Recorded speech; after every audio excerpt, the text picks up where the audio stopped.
Assalamualaikum warahmatullahi wabarakatuh. Di sini saya akan memaparkan tentang pengaruh iptek di Indonesia serta dampak positif dan negatif bagi Indonesia.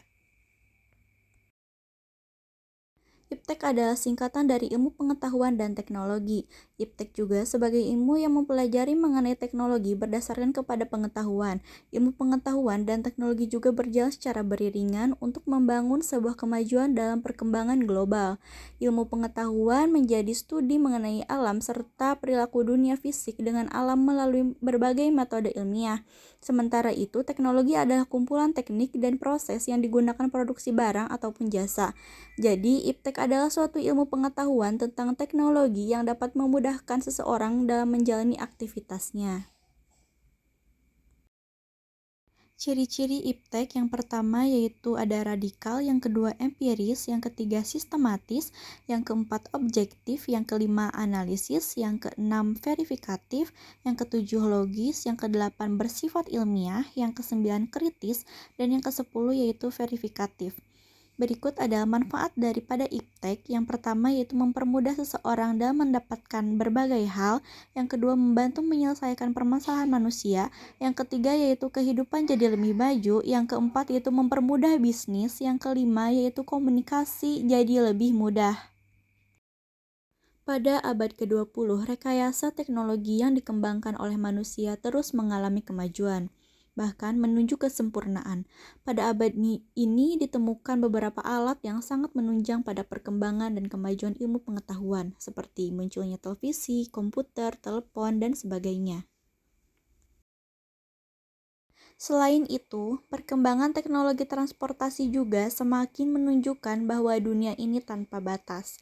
Alat-alat transportasi seperti mobil, kapal laut, pesawat udara seakan-akan membuat jarak antar daerah bukan antar negara sekalipun semakin pendek dan hanya bisa ditempuh hanya dengan hitungan jam, paling lama hitungan hari.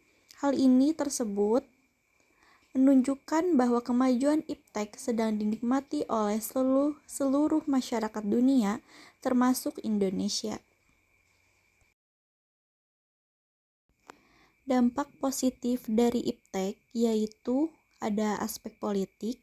Kemajuan iptek menjadikan nilai-nilai seperti keterbukaan, keterbatasan, dan demokrasi berpengaruh kuat terhadap pikiran maupun kemauan bangsa Indonesia. B. Aspek ekonomi yaitu meningkatkan kesempatan kerja dan devisa negara serta meningkatkan kemakmuran masyarakat. C. Aspek sosial budaya, kemajuan teknologi informasi yang ditandai dengan munculnya internet dan semakin canggih alat-alat komunikasi. Dan yang terakhir ada aspek hukum, keamanan, dan pertahanan diantaranya.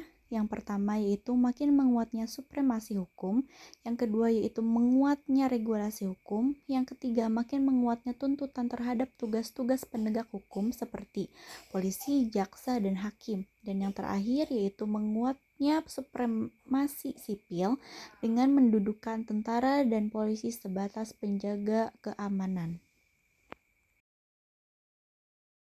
Dan yang kedua yaitu dampak negatif dari iptek. A. Aspek politik. Nilai-nilai yang dibawa iptek seperti keterbukaan, kebebasan, dan demokratisasi tidak menutup kemungkinan akan disalahartikan oleh masyarakat Indonesia. Akibatnya, hal tersebut terjadi terganggunya stabilitas politik nasional seiring dengan terjadinya tindakan-tindakan anarki sebagai reaksi terhadap sikap pemerintah yang menurut mereka tidak terbuka, tidak memberikan kebebasan, dan tidak demokratis kepada masyarakat. Pengaruh negatifnya dari kemajuan iptek ini adalah munculnya gerakan radikalisme dan terorisme. B. Aspek ekonomi. Di antaranya, yang pertama yaitu Indonesia akan dibanjiri oleh barang-barang dari luar seiring dengan adanya perdagangan bebas yang tidak mengenal adanya batas-batas negara. Yang kedua, cepat atau lambat perekonomian negara kita akan dikuasai oleh pihak asing seiring dengan makin mudahnya orang asing menanamkan modalnya di Indonesia. Yang ketiga yaitu akan timbulnya kesenjangan sosial yang tajam sebagai akibat dari adanya persaingan bebas. Yang keempat yaitu pemerintahan hanya sebagai regulator pengaturan ekonomi yang mekanismenya akan ditentukan oleh pasar. Yang kelima, sektor-sektor ekonomi rakyat yang diberikan subsidi semakin berkurang. C. Aspek sosial budaya diantaranya yang pertama yaitu munculnya gaya hidup konsumtif dan selalu mengonsumsi barang-barang dari luar negeri. Yang kedua munculnya sifat hedonisme yaitu kenikmatan pribadi yang dianggap suatu nilai hidup yang tinggi. Yang ketiga yaitu adanya sikap individualisme yaitu sikap selalu mementingkan dirinya sendiri. Yang keempat, mengakibatkan kesenjangan sosial yang semakin tajam antara yang kaya dan yang miskin. Yang kelima, yaitu makin lunturnya nilai-nilai keagamaan dalam kehidupan sehari-hari. Yang terakhir yaitu D, aspek hukum. Pertahanan dan keamanan. Dampak negatif yang timbul dari kemajuan iptek dalam aspek di antara lain akan menimbulkan tindakan anarkis dari masyarakat yang dapat mengganggu stabilitas nasional, ketahanan nasional, bahkan persatuan dan kesatuan bangsa. Sikap kita dalam menghadapi pengaruh iptek di antara lain yang pertama yaitu berpegang teguh pada dasar-dasar negara dan konstitusi. Maksudnya dasar-dasar negara yaitu seperti Pancasila. Yang kedua yaitu mengamalkan nilai Pancasila dalam kehidupan sehari-hari. Yang ketiga yaitu menanamkan nilai etika dan nilai agama dalam kehidupan sehari-hari.